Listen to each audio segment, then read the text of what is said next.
Hello student, welcome to my YouTube channel Rohit Academy. Student, आज हम इस वीडियो में आप लोगों को बताएंगे कक्षा 12 का आप लोगों का विषय है सामान्य हिंदी प्री बोर्ड एग्जामिनेशन 2024 का। ये बिल्कुल वायरल पेपर है और आप लोगों को बता दें ये पेपर का कोड है बा है, यानी कि बा है आप लोगों का इस प्रकार के कह सकते हैं। और आप लोगों को बता दें अगर आप लोगों का प्री बोर्ड का परीक्षा हो गया नहीं हुआ है तो आप लोग इस वीडियो को जरूर देखिए। एक एक क्वेश्चन का आंसर बताएंगे एंड समझाएंगे और आप लोगों का ये जितने भी क्वेश्चन है सभी इंपॉर्टेंट है। और अगर हो भी गया हो प्री बोर्ड का एग्जाम तब भी देखिएगा। क्यों देखिएगा? क्योंकि आप लोगों का जो 22 फरवरी से पेपर होगा इसी में से क्वेश्चन आप लोगों को देखने को मिलेगा। एक एक क्वेश्चन का आंसर बताएंगे, पर वीडियो को अंत तक बने रहिए। चलिए बिना देर के शुरुआत करते हैं। समय दिया जाएगा 3 घंटा 15 मिनट। बोर्ड एग्जाम में भी और प्री बोर्ड एग्जाम में भी। और खंड यहाँ से हमारा आज स्टार्ट होता है जो कि बहुविकल्पीय प्रश्न है। इसमें पहला क्वेश्चन क्या पूछा गया है कि अष्टयाम के रचयिता है, यानी कि जो अष्टयाम है इसके रचयिता कौन है, हमें यह बताना। हमारा ऑप्शन दिया गया है गोकुलनाथ, वल्लभाचार्य, नाभादास और तुलसीदास। तो अष्टयाम के रचयिता कौन है? नाभादास जी है, यानी कि सी वाला हमारा ऑप्शन राइट है। ठीक, फिर अगला क्वेश्चन देखिए क्या दिया गया है कि अजातशत्रु किस विधा की रचना, हमें ये बताना है। तो अजातशत्रु किस विधा की रचना है? तो ये नाटक विधा की रचना है और इसके लेखक कौन है? ये जयशंकर प्रसाद जी हैं। बी वाला हमारा ऑप्शन सही हो जाएगा। ठीक, फिर अगला क्वेश्चन देखिए क्या दिया गया है कि पर्दा कहानी के रचनाकार है, यानी कि पर्दा कहानी के रचनाकार कौन है, हमें यह बताना है। तो देखिए पर्दा कहानी के रचनाकार जो हैं वो कौन है, हमारा जो राइट आंसर हो जाएगा यशपाल हो जाएंगे, यानी कि डी वाला हमारा सही ऑप्शन हो जाएगा। ठीक, फिर अगला क्वेश्चन चौथा वाला यानी कि घा वाला जो पूछा गया है कि आचार्य महावीर प्रसाद द्विवेदी द्वारा संपादित कौन सी पत्रिका थी? तो CS सरस्वती थी, यानी कि बी वाला हमारा ऑप्शन सही हो जाएगा। ठीक, फिर अगला क्वेश्चन पांचवा दिया गया आचरण की सभ्यता निबंध के लेखक कौन है, यानी कि आचरण की सभ्यता के निबंध के लेखक कौन है? तो ये सरदार पूर्ण सिंह जी हैं, यानी कि हमारा देखिए इसका जो राइट आंसर हो जाएगा हमारा सी वाला ऑप्शन राइट हो जाएगा। यहाँ पर देखिए क्या दिया गया है अध्यापक पूर्ण सिंह, तो ये हमारा यानी कि इसका जो सही आंसर हो जाएगा यही हमारा सी वाला ऑप्शन राइट हो जाएगा, सरदार पूर्ण सिंह जी। ठीक, फिर अगला क्वेश्चन देखिए आ जाते हैं। यहाँ पर देखिए आप लोग का अगला क्वेश्चन दिया गया है कि परमाल रसो किस काल की रचना है, किस काल की रचना में ये बताना है। तो ये आदिकाल की रचना है, यानी कि ए वाला हमारा सही ऑप्शन हो जाएगा। ठीक, फिर अगला क्वेश्चन खा वाला दिया गया ज्ञानाश्रेयी शाखा के प्रमुख कवि हैं, यानी कि इसके कवि प्रमुख कौन है, हमें यह बताना है। तो इसका जो सही आंसर हो जाएगा खा का डी वाला ऑप्शन राइट हो जाएगा। कौन सा? कबीरदास जी हैं, यानी कि ये ज्ञानाश्रेयी के कवि हैं, यानी कि डी वाला ऑप्शन हमारा राइट हो जाएगा। ठीक, फिर अगला क्वेश्चन दिया गया है कि संत काव्यधारा के कवि नहीं है, यानी कि संत काव्यधारा के कवि कौन नहीं है? तो ये दादू दयाल जी नहीं है, यानी कि इसका भी डी वाला ऑप्शन सही हो नहीं। दादू दयाल तो हैं, ये नहीं बताना इसमें ना, तो कुतुब्बन नहीं हो जाएगा, यानी कि सी वाला हमारा ऑप्शन सही हो जाएगा। ठीक, सी वाला इसका राइट आंसर हो जाएगा। फिर अगला क्वेश्चन घा वाला दिया गया, यानी कि चौथा क्वेश्चन के रीतकालीन कवि हैं, यानी कि रीतकालीन कवि कौन है? तो इसका जो सही आंसर आप लोगों का हो जाएगा चौथे का डी वाला विद्यापति हो जाएंगे, यानी कि हमारा डी वाला ऑप्शन सही हो जाएगा। ठीक, फिर अगला क्वेश्चन देखिए क्या दिएगा महादेवी वर्मा की रचना है, यानी कि महादेवी वर्मा की रचना क्या है? तो यामा जो है ये महादेवी वर्मा की रचना है।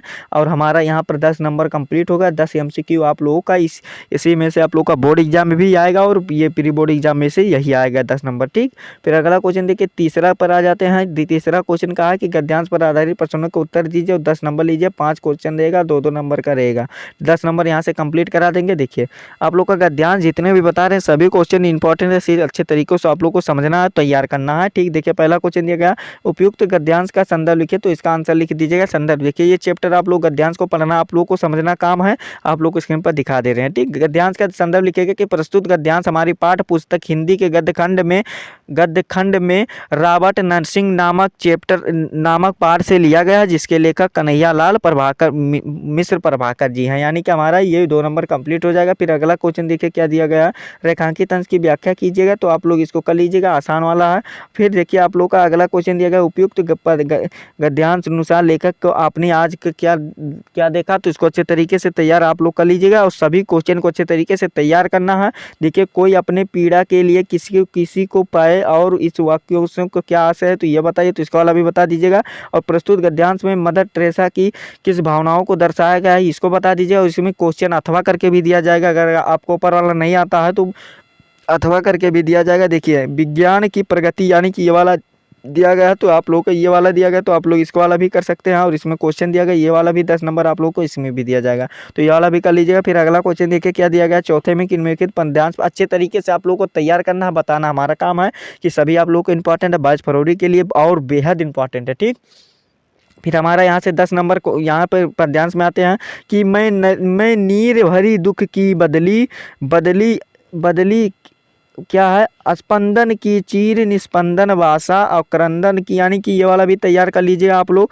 और ये पद्यांश वेरी इंपॉर्टेंट है, उसमें अथवा करके भी दिया गया है। देखिए आप लोग का ये क्वेश्चन दिया गया तो क्वेश्चन का आंसर बता दीजिएगा, संदर्भ बता दीजिए कहाँ से लिया गया, कौन लेखक है। फिर देखिए अथवा करके ये वाला पद्यांश दिया गया तो ये वाला भी आप लोग अच्छे तरीके से तैयार कर लीजिएगा। उसमें अथवा करके देखिए क्वेश्चन ये वाला दिया गया है तो क्वेश्चन ये वाला कर लीजिएगा। ठीक, फिर अगला क्वेश्चन देखिए 5वें का का पर आ जाते हैं कि निम्नलिखित में से किसी एक लेखक का जीवन परिचय देते हो उनकी महत्वपूर्ण रचनाओं का उल्लेख कीजिए। अधिकतम शब्द सीमा कितना होगा, 80 शब्द होगा। 5 नंबर का क्वेश्चन देखिए जीवन परिचय से में पूछा गया और साहित्यिक परिचय भी आप लोग तैयार कर लीजिएगा बोर्ड एग्जाम के लिए। ठीक, और फिर अगला 5 नंबर कंप्लीट हो जाएगा। हमारा ऑप्शन के रूम में वसुदेव शरण अग्रवाल जी, हरिशंकर प्रसाई, डॉक्टर हजारी प्रसाद द्विवेदी हैं। तो अच्छे तरीके से जीवन परिचय और साहित्यिक परिचय और रचनाओं को याद कर लीजिएगा। ठीक, और कृतियों को भी याद कर लीजिएगा, तभी 5 नंबर मिलेगा आप लोग को।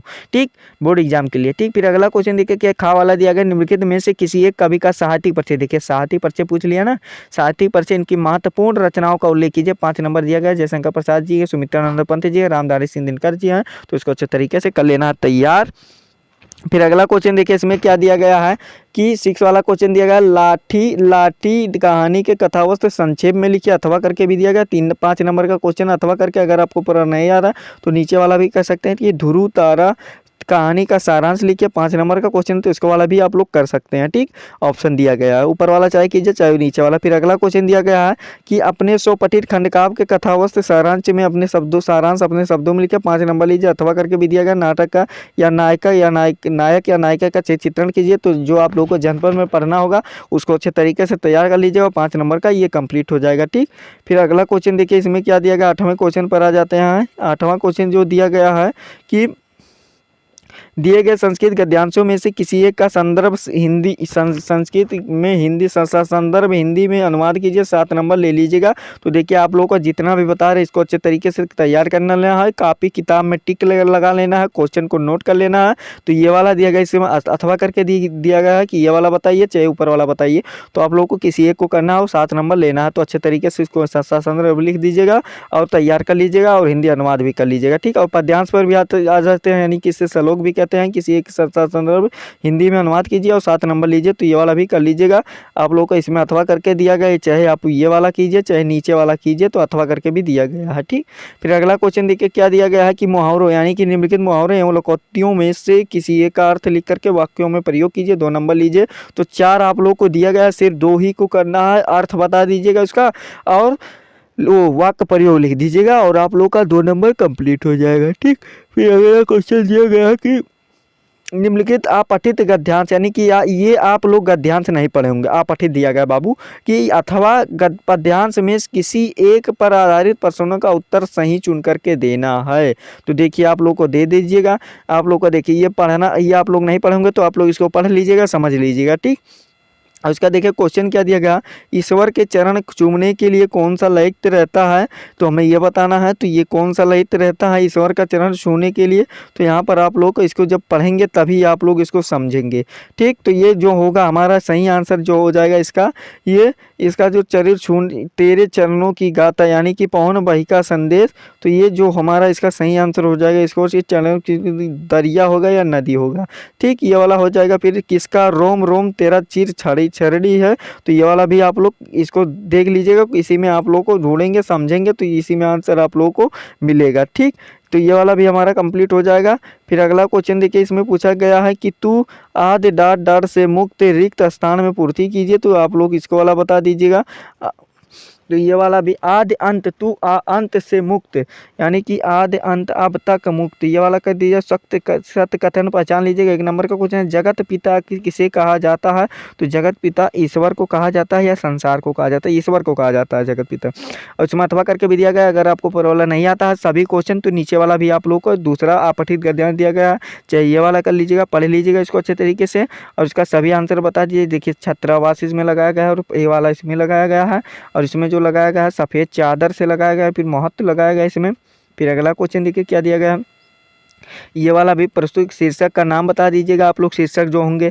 फिर इसमें देखिए आप लोगों का आ जाता है 11 क्वेश्चन का वाले पर, कि इसमें दिया गया है कि निम्नलिखित शब्दों युग्मों में से सही अर्थ चयन के लिखिए। अपेक्षा और उपेक्षा दिया गया है, यानी कि उपेक्षा, अपेक्षा मतलब क्या होता है, तुलना और किरदार, तुलना होता है, और उपेक्षा मतलब अवहेलना, यानी कि सी वाला ऑप्शन इसका राइट आंसर हो जाएगा। या तुलना अपेक्षा यानी कि तुलना, उपेक्षा यानी कि बी वाला ऑप्शन राइट उसका हो जाएगा। ठीक, फिर अगला क्वेश्चन दिया गया नीर और नीड, नीड दिया गया है। तो नीर और नीर का मतलब क्या होता है, देखिए इसका जो होता है नीर का मतलब जो होता है पानी भी होता है, और देखिए इसमें क्या दिया गया है, घोंसला और जल दिया गया है। तो ये इसका जो राइट आंसर हो जाएगा यही वाला लग रहा है। ठीक, तो इसको वाला भी कर लीजिएगा, या जड़ या नारी होगा, तो इसको या नारी या जड़ होगा, यही कोई होगा, यानी कि हमारा ये वाला ऑप्शन नहीं हो। इसको देख लीजिएगा अच्छे तरीके से, तैयार करके पेपर देने जाइएगा। ठीक, निम्नलिखित में से किसी एक शब्द को 2 अर्थ लिखिए, तो 2 अर्थ लिख दीजिएगा, 4 दिया गया है तो 2 नंबर कंप्लीट हो जाएगा। फिर अगला वाक्यांशों में से चयन कर लिखते, जो जीता ना जा सके वो अजीत है, क्या है, अजीत है। ठीक, फिर जो जीते ना जा सके, पीने की इच्छा रखने वाला, तो प्यासा जो होगा वही तो रखेगा, यानी कि जो प्यासा होगा वही पीने की इच्छा रखता है बाबू। फिर ए वाला ऑप्शन टिक कर दीजिएगा। फिर 2 वाक्यों को शुद्ध करके लिखना है, 2 नंबर लेना है। फिर करुण रस, देखिए वेरी इंपॉर्टेंट क्वेश्चन, व्याकरण में 6 नंबर कंप्लीट कर लो बाबू तुरंत। देखिए करुण रस और शांत रस की परिभाषा उदाहरण सहित लिखिए, 2 नंबर लीजिए। ठीक, तो इसको तैयार कर लीजिए। बोर्ड एग्जाम में इतने बार रिपीटेड है कि बहुत सारे स्टूडेंट आपसे पहले रिपीट उसको रट लिए हैं, इतना बार ना, इतने बार रट लिए हैं कि पूछिए मत, इसको रट लिए हैं, अगर आप पूछेंगे तो फर बता देंगे। ठीक, फिर खा वाला क्वेश्चन देखिए, उपमा अथवा शांत रस की परिभाषा उदाहरण सहित लिखिए, 2 नंबर का क्वेश्चन, तो इसको वाला भी याद कर लीजिएगा।